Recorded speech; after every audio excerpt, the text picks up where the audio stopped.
हरे कृष्ण कृष्ण कृष्ण हरे हरे, हरे राम राम राम हरे हरि बोल. तृणादुपि सुनिचेन. चैतन्य महाप्रभू शिष्टाष्टक. या शिष्टाष्टकामध्ये तृणादुपी सुनिचेन,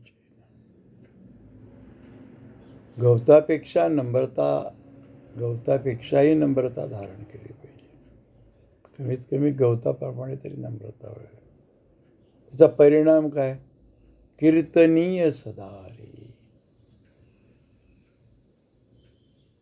तर जीवनाचं उद्दिष्ट कीर्तनीय सदाहरी राहणे.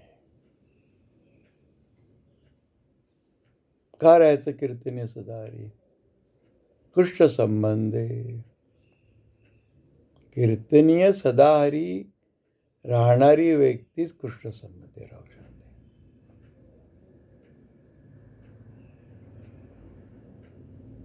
त्यात प्रभुबाब स्वामी ऋषभदेव भागवतममध्ये ऋषभदेवबद्दल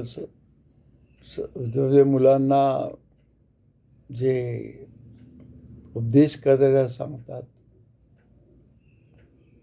की तृणादुपी सुनिचेन म्हणजे काय?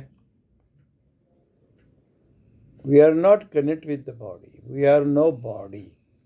हा शब्द त्याने वापरला. We are no body. We are no body ज्या वेळा हो तेव्हाच आपण तृणादुपी सुनिचेन हो.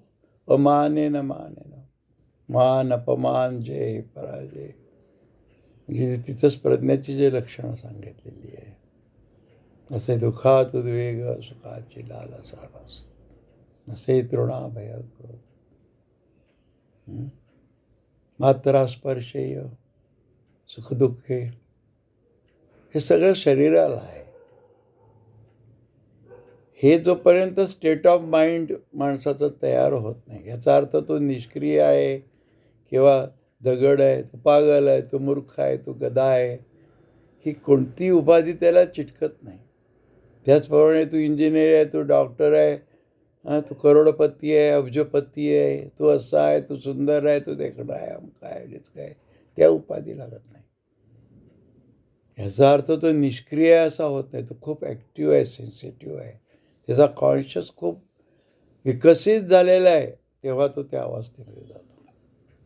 चैतन्य महाप्रभूंना जेव्हा विचारलं गेलं की तुम्ही नुसते असे वेड्यासारखी कीर्तन करत का फिरत आहात, हरिनाम घेत नृत्य करत का फिरतात आहे, तर माझ्या गुरूंनी मला सांगितलं की तू एवढा बुद्धिमान नाही आहे वेदांताचा अभ्यास करायला. तू केवळ कीर्तन कर आणि त्या कीर्तनानेच उन्मिनी अवस्था येणार आहे. त्या कीर्तनानेच कृष्ण संबंध येणार आहे. I am not the body हे म्हणण्यापेक्षा